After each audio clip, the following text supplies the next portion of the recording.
Happy Tuesday. Happy Tuesday. Hey, Nicole. Hey, Debbie. Hello. 1 second. Let me make sure my audio is good. Can you guys hear me okay? Yes. Awesome. Hope you guys have an amazing week. It looks like we have a small crowd today, which is okay. I always like small, intimate settings. I'll go ahead and make sure I keep an eye on the waiting room. But as always, guys, if you guys want to start off with, Nicole, I think I don't know if you've been here before. This is my first time seeing your name. So I don't know. Well, I've been here off and on. I think this is maybe my third time, but it's been a while.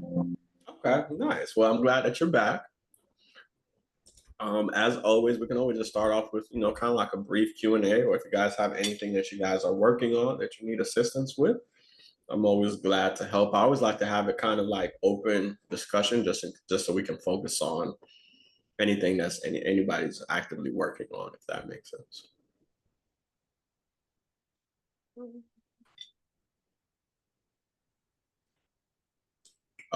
Nicole, I don't know if you said anything. I think you on mute, Nicole. Oh, I'm sorry. I was trying to look for a notepad because I want to make sure to take notes. Again, I'm kind of new here. I've Oh, been interested in land and going through the hamster wheel of always learning. I'm always on YouTube, always, mm-hmm. you know. I have my real estate license in California. I'm in the Inland Empire. Uh, Inland Empire. yes, I'm in the Inland Empire where it's still affordable in California. Okay, Um, nice. and there's a lot of dirt here, but also have been really looking into Cape Coral, Florida, and just all this and Lehigh, I think it's called Lehigh. Lehigh Uh, Acres. Yep. yes, because the price point is a little lower. Mm-hmm. And so I feel like that's a lower barrier of entry. Um, Mm-hmm. I've heard because I used to be a real estate agent, I was really thinking about approaching land, just dealing with realtors because I know the language. My problem, not problem, but with that comes you need earnest money deposit and all the other zhuzh. And so right now, I really want to. My goal is to nail a area, nail a marketing strategy, and Mm-hmm. I've kind of been dabbling in using Google Voice and I'm not really dressed for camera, but I have these colored cards that I got from Walmart. They're like pink and yellow, Okay. and I've been um handwriting notes saying that I'm interested in their land. I've done about 20 of them, but I don't think that's scalable. I've only gotten one response, and of course he it was too high. But I got the lists of people who've owned their land 100% equity, have owned it more than 10 years, and um have owned it more than 10 years, and it's 10,000 square feet.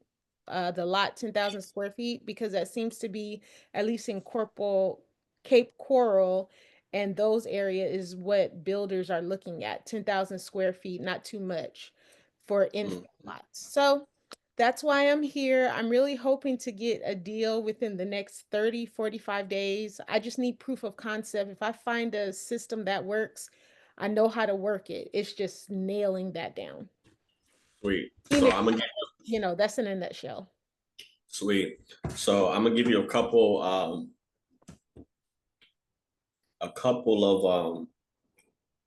I don't want to say advice. I want to find a better word for it. Some guidance on, or maybe something that can help you kind of accelerate that process.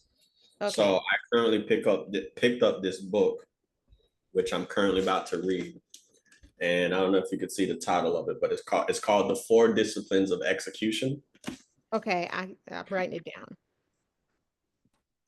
And I won't spoil the book for you, but pretty much the synopsis breaks down kind of like the four areas of what you want to focus on in order to accomplish any goal, right? So you know how like you just mentioned that you have a goal of closing a deal in a certain amount of time, right? Mhm. So pretty much the four disciplines, and they dive deeper into the book. And one of the things that I like about this is it shows you how to apply it for leaders, leading leaders, right? So if you're leading a team of people, Mhm. right, it shows you how to apply it as a leader in the front line,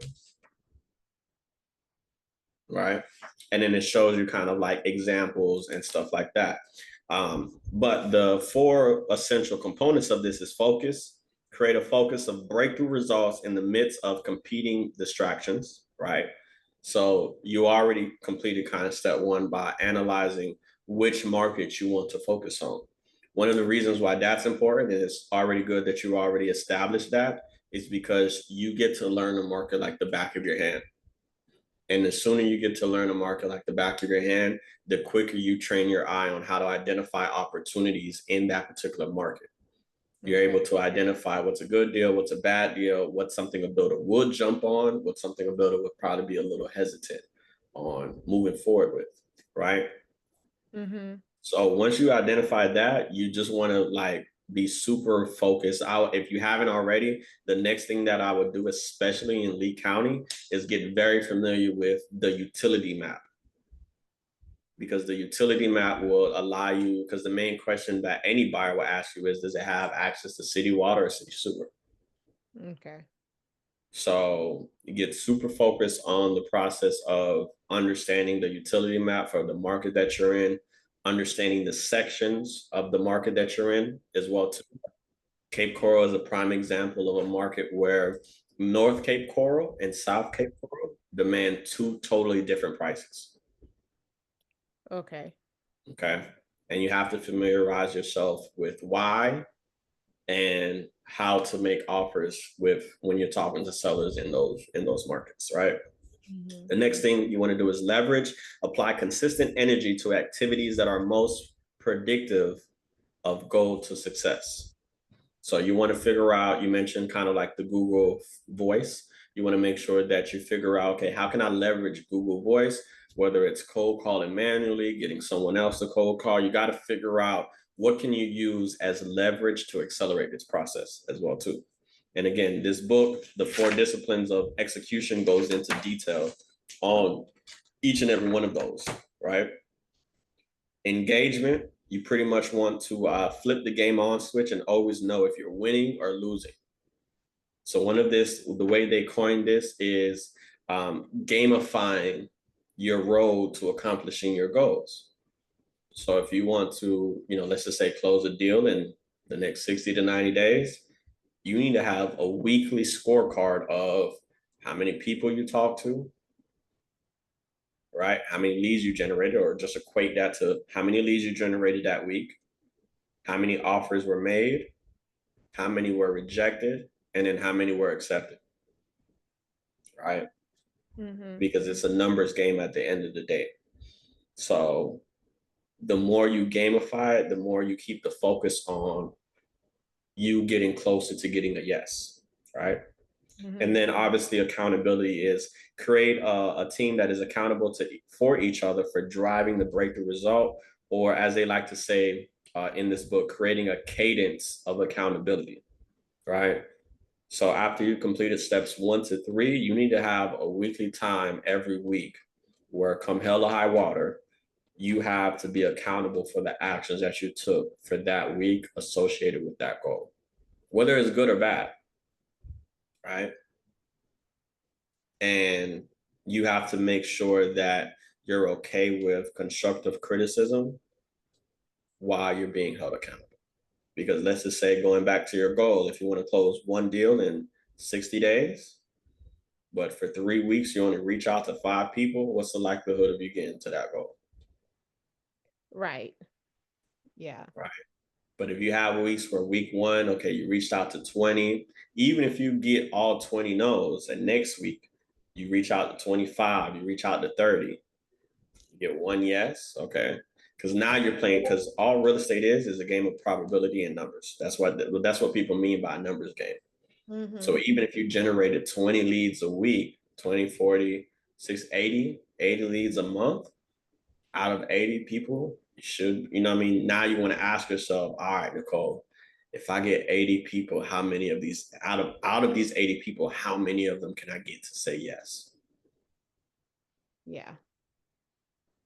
But I think what most people go wrong, and I'm not saying that you're doing this, but what most people go wrong is they think they idolize the end journey and not like the progress of being able to kind of like identify one, all the nuances that go into kind of like closing deals and land and stuff like that. Hmm. And then also they do not even think about the person that they become going through all of this. You know what I mean?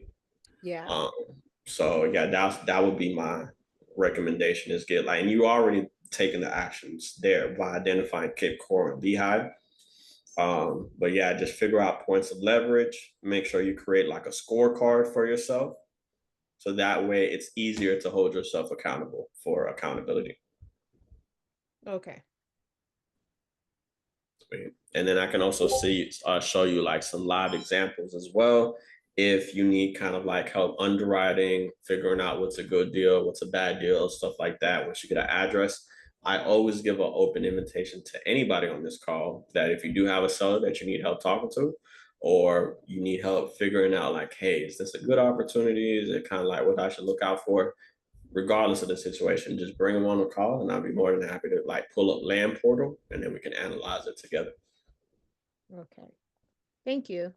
No I'm worries. trying to, like figure out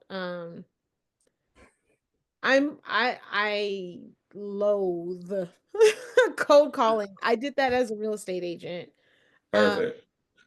and so I was thinking of ways to creatively reach out to them to where maybe a call would be like a second touch as opposed Mm, to a first touch.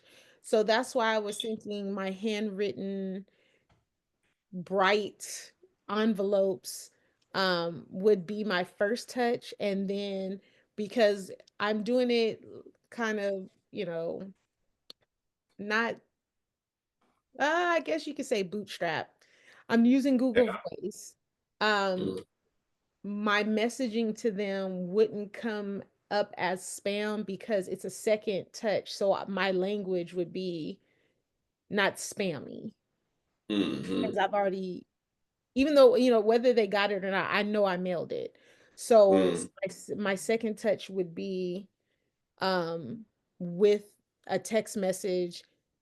My language wouldn't be spammy because it's like, hey, I was wondering if you got my card, or hey, Julian, and then my third touch would be email. What do you think about that? Yeah, 100%. Because as long as you're reaching out to them from different avenues, regardless of sequence, order, or whatever the case may be, because the goal is to get them to have them respond back, right? And I think the good and the pros of mailers is when they call back, you got the right number, right? They're Right. coming to you, they're taking action on like, hey, I see this piece of mail, it triggers like, okay, let me call them back because I want to sell, right? And then from there, you just have that dialogue with them, right? And that's to me, going back to leverage, that's the best way to leverage your time, even though it's manual work on the front end. On the back end, when someone does reach out to you, now it's a little bit easier to have that conversation. You know what I mean? Right. Okay, good. Yeah. I'll stick with that. Absolutely. And then you can also feel free to experiment with like maybe one sequence could be mail, text, and call. And then you can do call, text, mail, right? You can just switch it up just to see which sequence gets you the best results. But as Okay, long as you're consistently engaging and trying to get, responses back from people, that's the name of the game. perfect. Thank you so much. No worries. Anybody else got any questions or anything else that they're working on?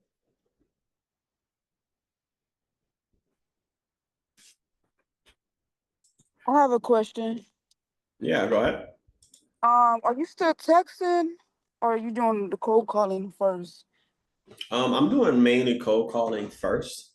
And then we'll text if we like follow up. So we'll only just text all of like the people that were not interested or people that we've had conversations with and already connected over the phone, but they just didn't want to move forward. So right now our sequence is calling and then following up with text. But we're not like, I'm not relying on texting right now to be like the first go-to or with the primary source of marketing right now.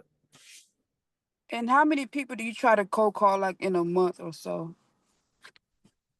So it varies because oftentimes, because a lot of the people that you initially reach out to will be follow-ups anyway. Let's just say you pull a list of 5,000 just for being hypothetical. A big majority of them will not answer. They won't be interested, or you will have to follow up with them anyway, right? So I don't just like pull a list, go through it once, and then try to find another list, right? So we do pull a list of 5,000. We try to make sure that everyone that we didn't or wasn't able to get a hold of, we at least try to either get a yes, no, or at a later time out of them before we decide that this lead is not worth it, right? So it's really not, I'm like, and I was actually talking to one of the students today about it. I'm less concerned about how many people we reach out to. I'm more concerned with how many quality conversations we have, right?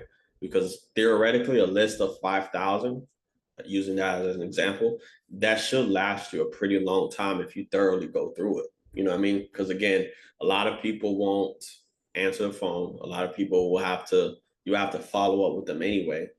Some people are going to tell you that they're interested in selling. You're going to give them an offer and they might say, no, I want a higher offer. Those are other people that you can still follow up with. So I really don't concern any of my VAs with like, make sure you make 200 calls or 300 calls. Because realistically, 200 and 300 calls, and I'm pretty sure, Nicole, you could speak to this unless you really, really love cold calling. Cold calling is not fun for anybody to do, even if you're paying a VA to do it, right? So yes, it is part of the game, but you want to put the focus more on quality conversations overall. So we try to at least generate 20 to 30 leads a week. And then hopefully we can get one out of every 30 conversations, we at least get one contract.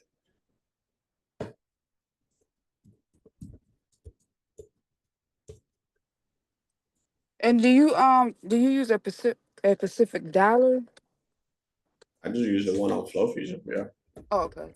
Like the single dollar or Yeah. the wave? Just a single line dollar.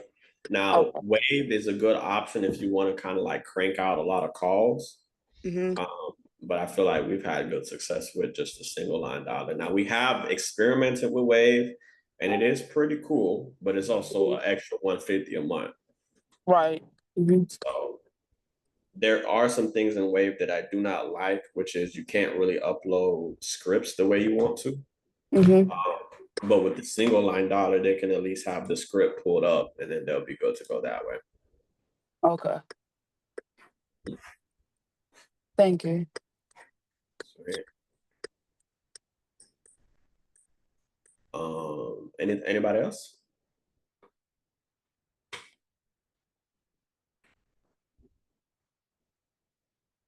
I think another thing, Nicole as well, or this is for anybody as well. Another thing that you can do to even not on the seller side, but also on the buyer side, obviously, just to make sure you're generating leads that way as well, is also having a target of how many buyers you are going to be either reaching out to or how many connections for buyers that you want to make. So I'll give you an example. Like with my team member that handles the buyer generation, 8 to 12 buyers a week is like what we try to strive for. And the closer we can get to that, the better. But we definitely want to make sure that, you set, going back to what I told Nicole, gamifying the engagement of, all right, let's try to hit our target. Because the more buyers you have, and even getting buyers now, the way the market is, it's very hard to find like buyers that are like committed to like moving forward at a fast rate, just for the simple fact that there's a lot of inventory. So when there's a lot of inventory, buyers tend to be a little bit more relaxed and not aggressive as they once were. So in order to kind of increase your chances to wholesaling to somebody, that's another leg of the business where you got to stay on top of as well too, right? Because not every buyer will want to move. They're not going to be as quick as they once were. Even if you do get their email and criteria, that's like half the battle, well within itself. So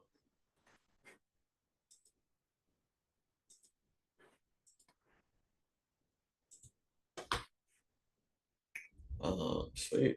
And then let me ask you guys this, because I am working on a project that I would like to get some of your feedback on. JVing is also a very big opportunity for you guys to kind of accelerate that learning curve when it comes to like getting deals done and things of that nature. That's how I did my first 6, 7 deals. So another way you can look at it as well too is, let's just say you're limited on time, limited on resources, whatever the case may be. You can also leverage other people that have buyers or other people that have already done 50% of the work. And then you focus on the other 50%, which is getting an interested seller that meets a certain criteria. But when it comes to JVing, if you guys have ever JV'd with anybody or have JV'd at all, is there any like what have your experiences been JVing so far? If you have, I don't know if it's Sadia or Nicole, if you guys haven't had that. I've never JV'd on wholesaling, but I've had referrals as a real estate agent, which is basically the same thing, kind of, Yeah. I had the property and the real estate agent had the buyer and I just got a referral fee. So if it's kind of along those lines, I actually Hmm. prefer it, especially starting out, because it's really easy to just be responsible for your end. And then if the person that you're partnering up with is open to it, they could take you along the journey on their end, and then you could learn while going through the transaction. So Yeah. if it's kind of like the same concept, I do really well with referring agents. Mm. Yeah. Okay. Yeah, and it's actually pretty much the same thing where it's just kind of like one party has the buyer, one party has the seller, and you guys kind of like collaborate and mediate, the two opposite sides of the party. Right. Um, and yeah, it's very similar to that in the wholesale space, right? Some people like to overcomplicate it. Some people kind of like to, it's easy, it's very straightforward. But communication is also a very, very big part of having any successful JV, right? So within the next upcoming weeks, I'm going to be kind of like beta testing for free, kind of like this JV app that I've been working on. Because what I've noticed is, for the most part, most people that JV, they just have you sign up a form, and then you send them the information, and then there's no visibility after that, right? So in my mind, what I was thinking, I was like, and I kind of already shared this in previous calls already, but for those of you guys who don't know, in my mind, I was like, how can I create something that would allow people to JV, see the criteria, submit the deal, but then we also conversate about the deal on the exact same place that you submitted the deal on. Does that make sense? So then that way it's almost kind of like a two-way street of communication, and there's no way possible for you to like miss any update, if that makes sense, right? So before I kind of roll it out, I wanted to get some feedback on, other people's JV experiences and what they've encountered. But I've heard some crazy like JV stories.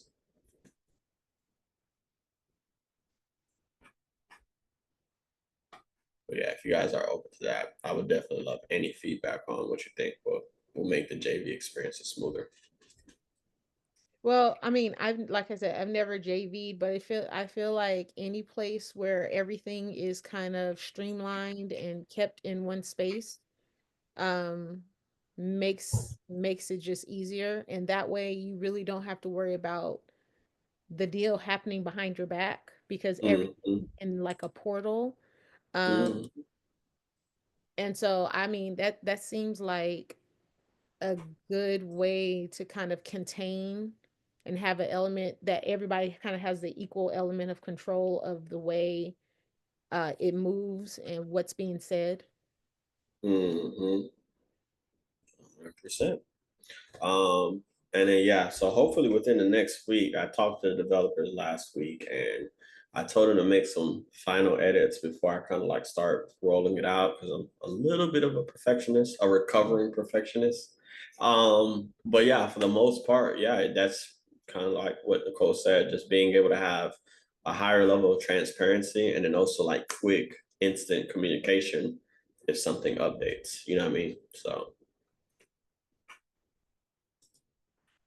that is amazing. Sweet. Anybody else got any other questions that they're working on or need clarification on?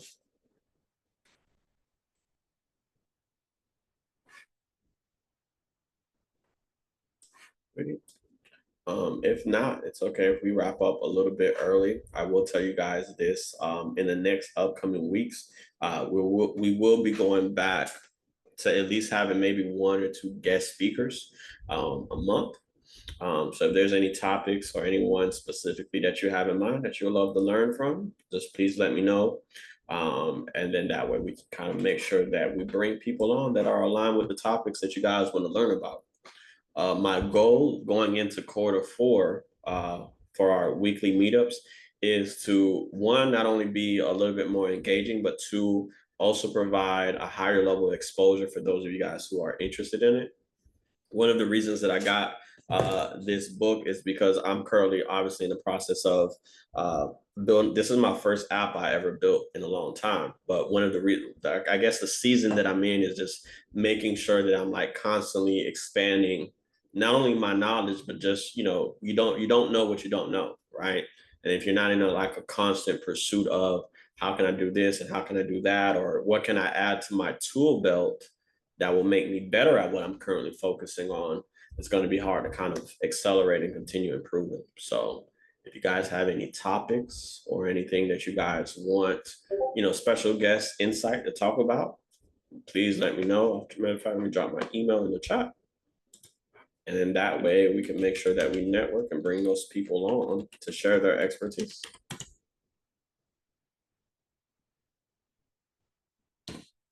Sweet. Awesome. One last call. Wrap up or everything good? Dale, go ahead. No, I was just saying thank you. No worries. No Thank worries. you.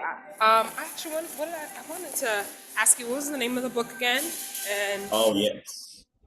It is called the Four Disciplines of Execution. okay, thank you. Got a screenshot. Got it. And actually, one of the authors, he's the son of the author that wrote, have you guys ever heard The 7 Habits of Highly Effective People? Yeah, it looks like that book. Yeah. His dad, one of the authors that wrote this book, his dad wrote that book. So that's also pretty cool as well, too. So sweet. I'm excited to hear more about your JVing opportunities and how to. Are you going to be the only person that will be like doing it? Yeah. So Opening up this to like, your network, depending on like if like I know you have your partner that's like really big on like some of like the central, like in North Carolina, South Carolina. Are you going to open it up so that if it's not really your area of expertise, it might be available for other people? Yeah. So my goal was to, before I rush this out and be like, hey guys, look at this app that I built, right? I really want to take my time on not only what they call research and development, but I want to make sure that I'm as thorough as possible with like getting out all of like the bugs and kinks that can happen. So I gotta like stress test it before I like roll it out, right? But my ultimate goal is to have other people outside of myself be able to like post their JV criteria, and then you communicate. I can give you guys a walkthrough of like the prototype. It's nowhere near where I want it to be, but the concept is like there already, if that makes sense. So let me share my screen real quick. Give me 1 second.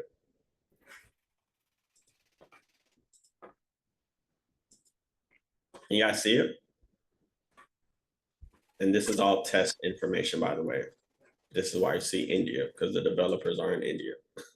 But essentially, you'll be able to log into your portal. You'll be able to see the buy box criteria, right?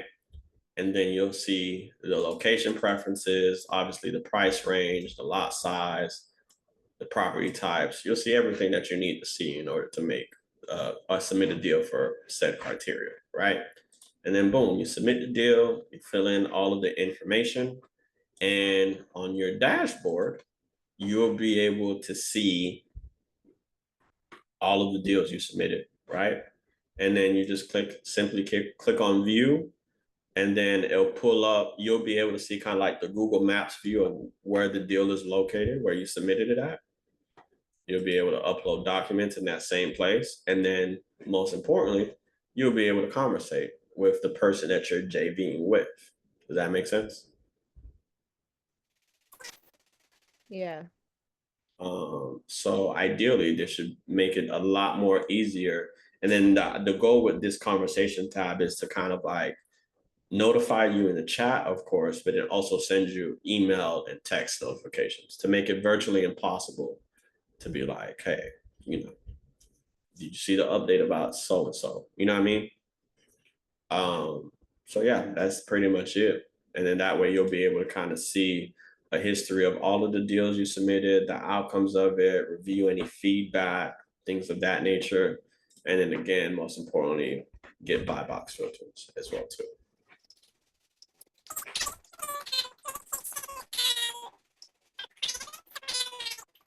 Dale, I don't know if you're talking or I don't know, but it sounds very squeaky. Can you hear me now?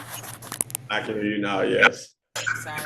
I was saying that are you going to establish early on, like in your communication and marketing, like communication expectations? Because I think that in the past, JVU, especially when you're the one facing the seller, I think sometimes you know, like, hey, I'm reaching out to my partner, and is there going to be like at least a minimum expectation of follow up within 24 to 48 hours from any JV Yes. partner, just so that, because I think that's the biggest, like speaking from my own experience. I've had two I've had two experiences JVing. One was, it was a little bit more of like a friendish type of situation, and the communication was very easy and very smooth, but we knew each other versus someone I didn't know, and then that person just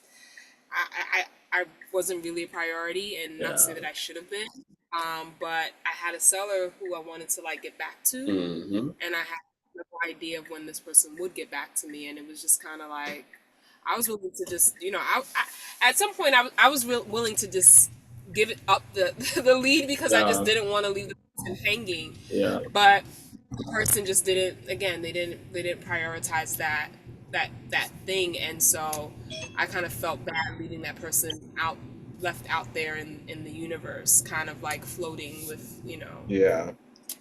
And that's honestly my thought process behind kind of like creating the app, because communication is like 90% of a successful JV, right? On both ends, on both the JV partners end and also the person that has the buyer and stuff like that.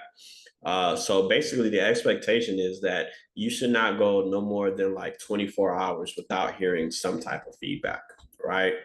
And another thing that I wanted to incorporate that is going to be incorporated in this is like a feedback loop to know like, hey, you don't want to keep on sending bad deals to JV partners and think the only reason they're saying no is because they don't have a buyer for it or whatever the case may be, right? So creating a feedback loop of like, hey, this is the reason why the builder didn't want it. Look for this next time. You know what I mean? So yeah, no more than 24 hours should go by unless you're doing it on like a weekend or something in the middle of the night. But on a work week, there should be no more than 24-hour lapse of time to decide whether this is a good opportunity or not. So yeah, that would be kind of like the expectation to kind of set. And then also adding automations in place to ensure that best case scenario, 24-hour turnaround time and communication.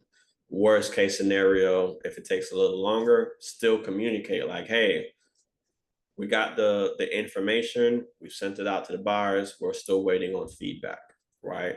Because another part of the JV experience that I can speak to is you have some really good buyers, and really good buyers, they get busy sometimes because buyers are busy people, right?